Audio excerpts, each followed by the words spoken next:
नमस्कार दोस्तों, मैं फिजा। स्वागत है आप सभी का 4PM न्यूज नेटवर्क में। दोस्तों, आज मैं कोई बहुत बड़ी खबर लेके नहीं आई हूं या फिर कोई ऐसी खबर नहीं लेके आई हूं जिसकी स्क्रिप्टिंग मैंने पहले से की हो या फिर मैं टीपी के जरिए आप सभी को बता रही हूं।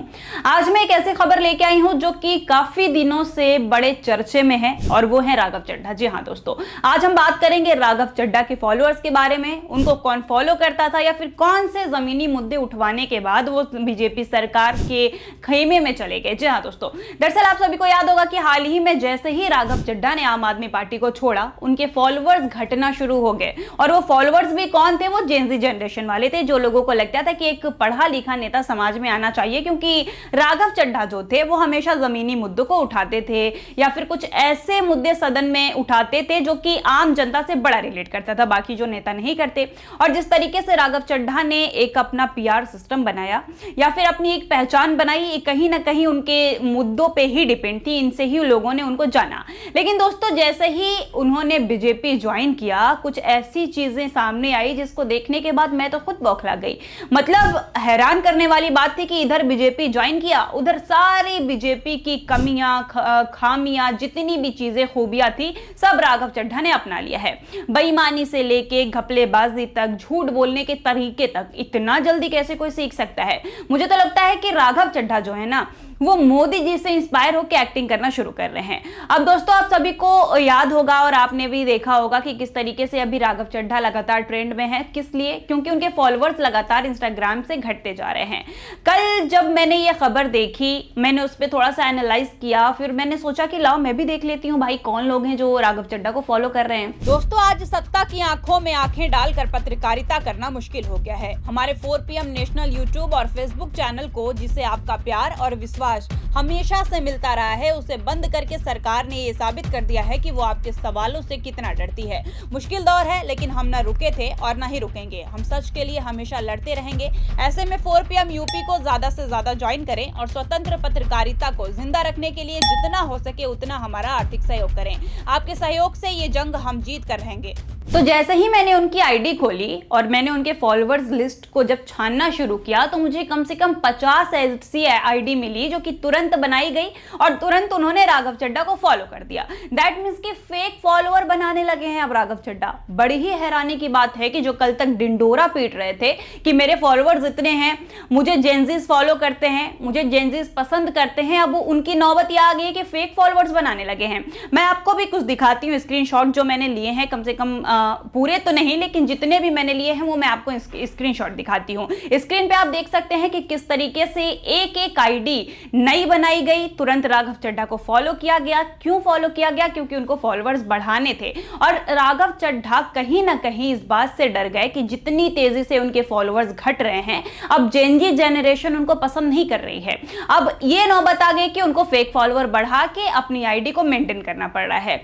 अब दोस्तों, बड़ी ही हैरान करने वाली बात है जो कि आप लोगों ने कभी नहीं सोचा होगा, शायद मैंने भी कभी नहीं सोचा होगा, लेकिन अचानक से बैठे बैठे मेरे दिमाग में ये बात आया कि जिस सरकार के दौर में या फिर जो दौर अभी चल रहा है या फिर जिस तरीके से हमारी भारत सरकार तानाशाही वाले दिन चला रही है, तानाशाही वाली सरकार चला रही है, उसमें तो नेता प्रतिपक्ष की बातें भी नहीं सुनी जाती। राहुल गांधी को सदन में बोलने नहीं दिया जाता। वो जब कोई मुद्दा उठाते हैं तो उनको चुप करा दिया जाता है, ओम बिरला उनका माइक बंद कर देते हैं।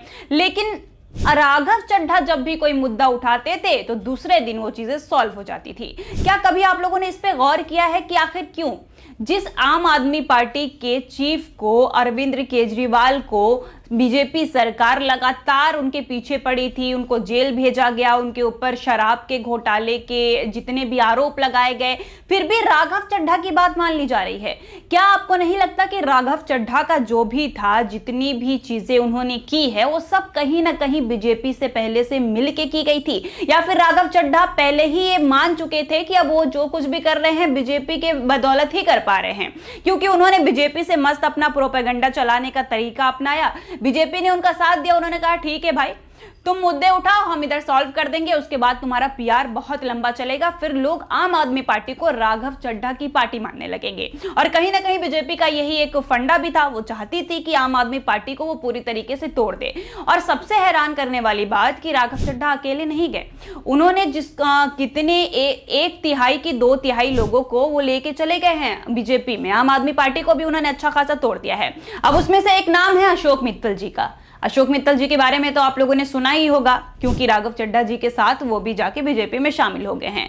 अब एक ट्विस्ट बताती हूं कि 10 या 15 दिन पहले उसी अशोक मित्तल के घर पे ईडी ने छापे मारे थे, उनके कारोबार पे ईडी ने छापे मारे थे। अब बड़ी सोचने वाली बात है कि जिस इंसान के घर पे 10 दिन पहले छापे पड़ रहे हैं, ईडी के छापे पड़ रहे हैं, 10 दिन बाद वो बीजेपी में शामिल हो जा रहा है। तो अब आप लोग समझ लीजिए कि बीजेपी जो अपना वॉशिंग मशीन का धंधा चालू कर रही है, कितना तगड़ा कर रही है। अब दोस्तों, मैं आप लोग से भी सिर्फ यही कहना चाहूंगी कि अगर आपको अपने गुनाहों को बचाना है, या फिर ये करना है कि आपने कोई गलती कर दी है, आप उसको सार्वजनिक नहीं करना चाहते हैं, या फिर बड़े डरे हुए हैं, तो आप बीजेपी में शामिल हो जाओ। क्योंकि बीजेपी एकमात्र ऐसी पार्टी है जो कि आपके गुनाहों को बड़े अच्छे तरीके से डिटर्जेंट लगा के, हार्पिक लगा के धोती है, जो कि पूरे गुनाह आपने क्या किए हैं, जिस पार्टी में, पिछली पार्टी में आपने क्या किया है, वो सब भूल जाती है। उसके बाद जैसे ही आप बीजेपी में शामिल होते हो, आप एक साफ सुथरे और बड़े ही अच्छे इंसान बन जाते हो। अब दोस्तों, दो चीजें हैं। पहले तो राघव चड्ढा की फेक फॉलोइंग, जो कि अब ट्रेंड में चल रही है। स्क्रीनशॉट आप हमारे स्क्रीन पे देखिए कि किस तरीके से नई नई आईडी बनाने के बाद उनको बढ़ाया जा रहा है।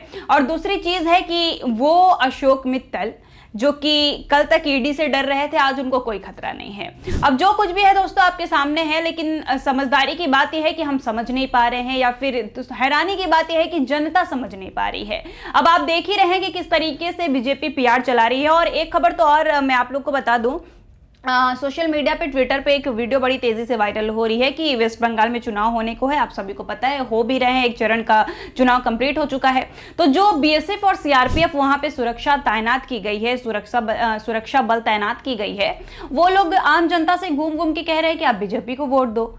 मतलब बड़ी क्या बोलते हैं कि रूड बातें हैं, और ये बड़ी ही शर्मनाक बातें हैं कि जिस देश के अब तक मुख्यमंत्री प्रचार करते थे, गृह मंत्री प्रचार करते थे, प्रधानमंत्री प्रचार करते थे, अब तो ये हाल हो गया कि वो तो राष्ट्रपति से भी प्रचार करवा दे रहे हैं अपनी बीजेपी पार्टी का। लेकिन ये मैंने नहीं सोचा था कि अब बीएसएफ और सीआरपीएफ वाले भी बीजेपी के प्रचार में फंस जाएंगे।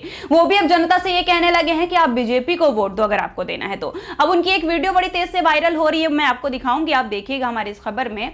और फिर मैंने सोचा कि अब हालात ये हो गए हैं, या फिर नौबत ये आ गई है कि हमारी सरकार या फिर हमारे मोदी जी किसी के पद की भी गरिमा नहीं कर पा रहे हैं। कुछ दिन पहले उन्होंने राष्ट्रपति को भेजा, राष्ट्रपति हमारी ममता बनर्जी से बड़ी नाराज हुई कि ममता बनर्जी उनको रिसीव नहीं करने गई। फिर उसके बाद जिस तरीके से उसका प्रचार हुआ वो अलग। अब सीआरपीएफ और बीएसएफ वाले भी प्रचार करने लगे हैं भारतीय जनता पार्टी का। अब दोस्तों, आप देख लीजिए कि देश किस दिशा में जा रहा है। जिस पद की भी गरिमा नहीं की जा रही है, सरकार अब चाहती है कि एक एक लोगों को खुद की कठपुतली बनाना। अब दोस्तों, इस पूरे खबर पे आपके क्या विचार हैं, हम जरूर जानना चाहेंगे, हमें कमेंट करके बताइए। और अब तक अगर आपने हमारे चैनल को सब्सक्राइब नहीं किया है तो प्लीज कर लीजिए और जुड़े रहिए 4PM न्यूज नेटवर्क के साथ। और अगर आपको वीडियो पसंद आई हो तो ज्यादा से ज्यादा लोगों तक इसको पहुंचाइए, क्योंकि ये बहुत बड़ी खबर है। जिस तरीके से सीआरपीएफ की बात हुई, जिस तरीके से राघव चड्ढा की बात हुई, मैं चाहती हूं कि देश का बच्चा बच्चा या फिर देश के कोने कोने में यह खबर पहुंचे। तो आप सभी से गुजारिश है कि मेरी इस खबर को ज्यादा से ज्यादा शेयर करें, ज्यादा से ज्यादा लाइक करें, ज्यादा से ज्यादा कमेंट करें और हमारे चैनल को सब्सक्राइब करें। धन्यवाद।